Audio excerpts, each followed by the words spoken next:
네, 40-2회 추신남 시작하도록 하겠습니다. 첫 번째 기사는 백화점 산업 기사입니다. 백화점은 항상 말씀드렸던 게 PB, 그 다음에 편집샵, 그 다음에 체험 이런 공간으로서 여러분들이 이해해 주시면 되죠. 롯데백화점이 편집숍 땡땡으로 승부수를 건다고 하네요. 또 어떤 새로운 개념이 나왔을까요? 아하, 편집숍과 PB를 이제 합쳐버렸네요. 편집숍 PB로 승부수. 첫 자체 제작인 엘리든 컬렉션, 코트나 패딩 등 8개 스타일 출시네요. 첫 번째 단락만 봅시다. 롯데백화점이 바이어가 직접 기획, 그 다음에 디자인, 판매까지 참여한 새 자체 브랜드, 이게 PB지 뭐. 엘리든 컬렉션을 선보였다. 수입 의류를 편집숍에서 판매하는 수준을 넘어. 이게 뭐예요? 신세계 강남에 1등 했다는데 가장 많이 기여한 게 바로 이거였죠. 편집숍. 그걸 넘어서 백화점 색깔을 보여주는 상품을 직접 기획하겠다. 그래서 만들겠다는 의미다 하는 겁니다. 그래서 가을, 겨울 시즌용으로 코트, 패딩, 가디건 등 8개 스타일을 대표 품목으로 출시했다라고 하네요. 다양한 직수입 브랜드를 편집 매장으로 선보이던 기존 PB 운영 방식에서 벗어나서 자체 제작한 고품질 상품을 고객에게 다양하게 선보일 예정이라고 했다고 합니다. 아까도 말씀드렸죠. 백화점은 PB, 고급 PB죠. 그 다음에 편집샵, 그 다음에 체험, 이렇게 좀 이해해 주시기 바랍니다. 두 번째 전략 기사네요. 포스코 케미칼 뭘로 가냐? 2차전지 양극재로 가겠다고 나왔죠. 자, 35조의 황금알 2차전지 양극재 시장서 승부다. 포스코 케미칼 구미공장 르뽀. 2차전지 원가의 40%를 차지하는 전기차용 하이니켈 양극재를 개발한다. 미국과 중국의 유럽 시장 전방위 공략 2030 점유율 20% 목표라고 하네요. 자, 올해 4월에 음극재 생산회사인 포스코 캠텍과 양극재 업체인 포스코 ESM 통합법인으로 출발한 포스코 케미칼. 포스코 그룹 신성장 동력인 2차전지 소재 분야에 선제적으로 투자하고 있다. 2차전지 소재는 철강 분야와 함께 포스코 미래를 이끌 양대 성장 축이다 라고 얘기하는 거죠. 양극재는 음극재, 전해액, 분리막 등과 함께 2차전지를 구성하는 4대 핵심 소재다. 양극재가 2차전지 원가에서 차지하는 비중은 40%에 이른다. 제2 반도체라 불리는 2차전지가 IT, 기계뿐만 아니라 전기차, ESS 등에 적용되고 매년 40% 성장하는 가운데 양극재 수요도 급증하고 있다는 내용이죠. 음극재에도 투자한다라고 하고. 자, 마지막 본부장님이 한번 말씀을 좀 볼까요? 제철 설비 운영, 그 다음에 소재 사업을 통해서 구축한 원료 확보, 설비 자동화, 제품 개발, 기술 등이 2차전지 소재 경쟁력에도 상당히 기여한다는 그런 내용이네요. 포스코 케미칼, 이제 모르시는 분 안 계시겠죠? 이공계분에서 이공계 분들 중에서 포스코 케미칼. 그래서 아마 포스코를 쓸지 포스코 케미칼을 쓸지를 이제 고민하는 시기가 올 것 같습니다. 다음에 반도체 산업 가시죠. 램리서치, 이건 많이 보셨죠? 연구개발센터 한국으로 이전한다. 장비 회사죠, 미국. R&D 센터를 이전한다. 연매출이 10조가 넘는 글로벌 기업이죠. 미국 본사에서 R&D 센터를 통째로 이전한다. 왜? 제일 큰 고객사가 어디겠어요? 삼전이랑 SK 하이닉스지. 램 리서치 한국 R&D 센터 개요입니다. 본사 R&D 기능 전체 이전한다. 최소 1억 달러. 1억 달러인데 채용이 3,400명밖에 안 돼. 참, 이거 보면. 수도권 유력하다. 100억 달러 매출. 그 다음에 반도체 식각, 감광막 제거, 웨이퍼 세정 등 장비 공급이죠. 세계적인 반도체 장비 업체인 미국 램 리서치가 R&D 센터를 한국으로 이전한다. 과거에도 일부 외국 반도체 장비 업체가 R&D 센터를 이전한 적은 있었는데 본사 기능 전체 매우 이례적이다. 왜냐하면 삼성전자, SK하이닉스 등 국내 반도체 업체와 미래 기술을 공동 개발하기 위한 조치로 풀이된다. 국내 반도체 소부장, 소재 부품 장비 업체와 협업 공동 개발도 적극 추진할 방침인 것으로 알려져 국내 반도체 업계에서는 한국이 R&D 허브로 부상하는 밑거름이 될 것이다 라고 본다는 거죠. 램 리서치라고 하는 회사는 연매출 10조 원이 넘는 글로벌 반도체 장비 회사, 특히 반도체 웨이퍼에 불필요한 부분을 깎아 회로 패턴을 만드는 식각 장비 분야 1위죠. 식각 외에도 방막, 강광막 제거, 웨이퍼 세정과 관련한 장비를 반도체 생산업체에 공급하고 있는 것이다. 자, 이전을 결정한 배경, 현재 글로벌 메모리 반도체 시장을 주도하고 있는 한국이 10년간도 전 세계 메모리 반도체 시장을 선도할 것이다 라고 하는 전략적 판단이 있다. 그래서 이쪽에 이전 완료하면 삼성전자, 하이닉스 등 국내 반도체 소자업체와 협력을 강화할 것으로, 또 내부적으로는 현 세대보다 2단계 앞선 차차 세대 반도체 기술 개발을 목표로 세운 것으로 알려져 있다는 겁니다. 아무튼 여러분들한테는 좀 호재인 내용이죠. 자, 이커머스 갑시다. 롯데 저가 아닌 무엇으로서 승부하겠다. 이커머스입니다. 자, 저가가 아닌 오히려 반대죠. 럭셔리로서 승부하겠다. 롯데의 온라인 승부수. 19일에 롯데 프리미엄몰을 오픈했네요. 멀버리 등 234개 브랜드 갖췄다. 백화점 매장에서 상품을 출고하고 피팅 예약 AS 프리오더까지. 소비 양극화가 심화하는 가운데 코테노픈 백화점 온라인몰마저 럭셔리 브랜드를 실제 백화점 매장과 동일하게 판매하고 있다. 백화점에서도 해외 명품군 매출이 두 자릿수로 뛰는 가운데 온라인 소비에 익숙한 젊은 밀레니얼 세대를 흡수하기 위한 움직임으로 과거의 백화점 VIP 고객 기준을 낮춰서 젊은 층을 모은 것과 비슷한 맥락이다라는 겁니다. 자, 그래서 주요 백화점 럭셔리 브랜드 온라인 취급 현황입니다. 롯데, 베네타, 보테가 베네타, 그 다음에 MSGM 등 234개 브랜드 백화점 상품 출고, 그 다음에 프리오더, 피팅 예약 서비스. 롯데닷컴에서는 구찌 등의 브라인 온라인몰도 취급하네요. 신세계도 역시 쓱닷컴 그 다음에 판매하고 있고, 구찌나 버버리 등 800여 개 브랜드. 현대도 역시 마찬가지고, 갤러리아도 역시 그럴 예정이다라는 겁니다. 그래서 백화점들이 럭셔리로 온라인 승부수를 좀 보려고 한다. 한마디로 이제 뭐 저가뿐만 아니라 럭셔리 제품도 온라인에서 판매하고 있다는 내용인 거죠. 다음에 콘텐츠 산업입니다. 카카오 M의 무한 확장. 제가 이거는 이 대표님을 좀 좋아해서 좀 갖고 와봤습니다. 음원, 드라마, 영화까지 카카오 M의 무한 확장입니다. 영화사 월광, 사나이 픽처스 인수, 엔터 드라마에서 자회사 확충, 대중 분야의 전 분야로 영역 확장, 김성수 대표 메가 엔터서로 변신 주도한다. 카카오의 콘텐츠 자회사 카카오 M의 영역 확장은 어디까지일까?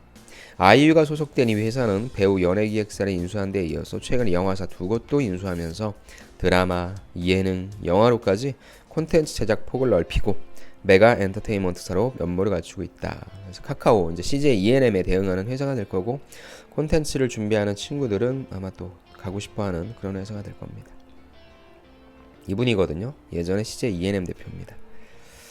그가 대표로 재직하던 기간 CJ ENM은 도깨비, 응답하라 시리즈 등 초대박 드라마를 여러 탄생시켰고, 카카오 M 대표로 취임한 이래 그는 자사 콘텐츠, 그 다음에 모회사 카카오의 멜론, 카카오톡 등 디지털 플랫폼을 잇는 다양한 연계 사업을 준비하고 있다. 뭐 이런 내용들을 얘기하고 있습니다.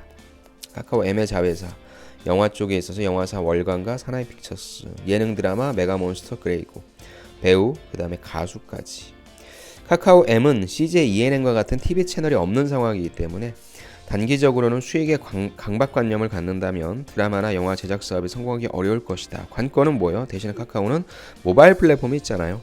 이거를 통한 콘텐츠 유통 소비가 얼마나 정착되는지에 있다는 거죠. 그래서 1020 세대를 중심으로 영상 콘텐츠 소비 습관이 전통적인 TV 이런 거에서 모바일로 바꿔가고 있으니까 이런 트렌드를 반영해서 모바일 환경에 최적화된 쇼트폼 콘텐츠로 시장 공략을 가속화할 방침이라고 얘기하네요.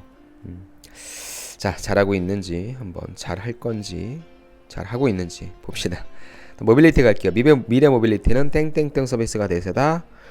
바로 주문형 서비스라고 하네요. 자율주행차 최대 장벽은 기술이 아닌 규제다. 자율주행차 전문가 니콜라우스 랑 BCG 모빌리티 혁신센터 대표라고 합니다. 약간 좀 재미는 없어요 이거. 그래서 자율주행차 시험 장소 요걸 좀 보시죠. 보스턴 자율차 보고서 뭘 담았냐. 공유 자율차로 차량 대수가 15% 감소한다. 이동시간은 4% 줄어서 교통 혼잡이 개선된다. 차량 운행 30%가 주문형 서비스 전망, 즉 서비스 회사로 간다는 거죠.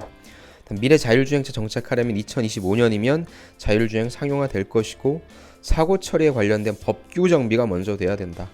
모빌리티 플랫폼 주도하려면 계획, 그 다음에 수단, 일정, 경로, 결제 5가지 핵심 요소가 통합되어야 된다는 내용입니다. 그래서 요거죠 요거.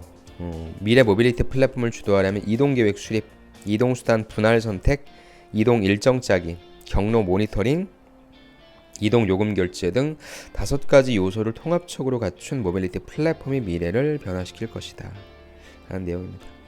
그래서 모빌리티 쪽, 자동차 쪽을 지원하시는 분들은 한 번쯤은 읽어가시면 재미는 없지만 읽고 가시면 좋을 기사라고 생각해서 갖고 와봤고요. 다음에 유통산업, 머물고 싶은 매장 우리는 무엇을 팝니다? 바로 경험을 팝니다. 많이 나왔었죠. 또 역시 아까 제가 초반에 말씀드렸던 백화점 체험이라고 하는 것도 결국에 경험인 거죠. 공간은 경험이다. 이분이 이제 건대 교수님이에요. 이승윤 교수님. 근데 좀 저는 괜찮더라고요. 내용이. 고객 경험을 방해하는 요소를 제거하기 위해서 1층에 마련된 계산대가 애플 스토어에는 없는 이유다. 1층이 아닌 다른 층의 계산대를 마련함으로써 계산줄이 생겨서 매장 안에 복잡해지는 것을 없앴고 고객들이 더 즐거운 경험을 할 수 있도록 여유로운 공간을 제공하는 것이다. 소유하지 않는 시대에 팔리는 경험 마케팅, 디지털 시대에 어떻게 경험을 디자인할 것인가.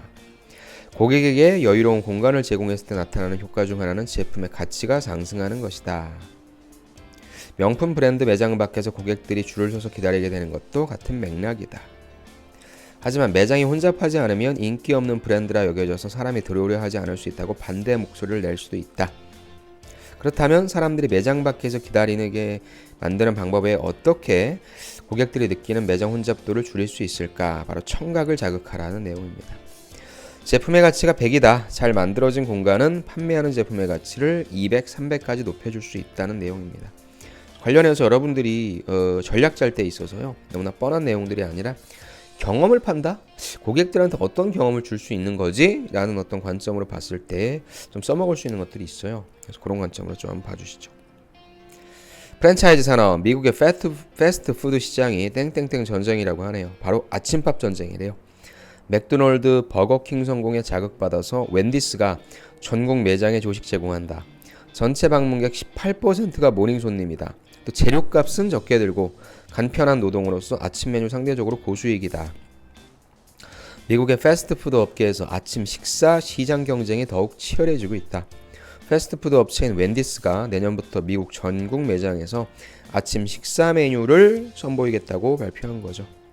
전국적으로 아침 메뉴를 내놓으면서 막대한 성장 기회를 마련할 것이다. 제대로 된 팀, 구조를 갖고 있어서 웬디스 팬들이 좋아하는 메뉴를 선보여서 경쟁에서 이길 것이다. 베이컨 샌드위치, 치킨 비스킷 등이다. 웬디스가 예전에도 한번 했다라고 하네요. 근데 우여곡절을 겪었음에도 불구하고 재진입을 결정한 것은 미국 패스트푸드 시장에서 조식 시장이 효자 노릇을 하고 있다. 또한 아침 메뉴는 점심 또는 저녁 메뉴보다 수익성이 높다. 낮에 제공되는 샌드위치에 들어가는 소고기, 닭고기에 비해서 아침 메뉴에 들어가는 계란 같은 건 가격도 저렴하고 일반적으로 아침 메뉴를 준비하는 데 들어가는 노동력이 훨씬 적다는 거죠. 아침 식사 매출이 점심, 저녁 식사 매출보다 훨씬 좋다라고 분석한다고 합니다.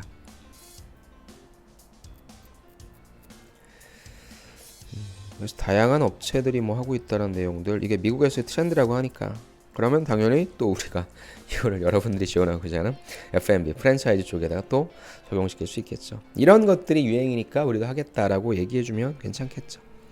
마지막입니다. 요거는 청년이 반길 중소기업 104곳이라고 해서 중기중앙회에서 스마트 중기를 선정했네요.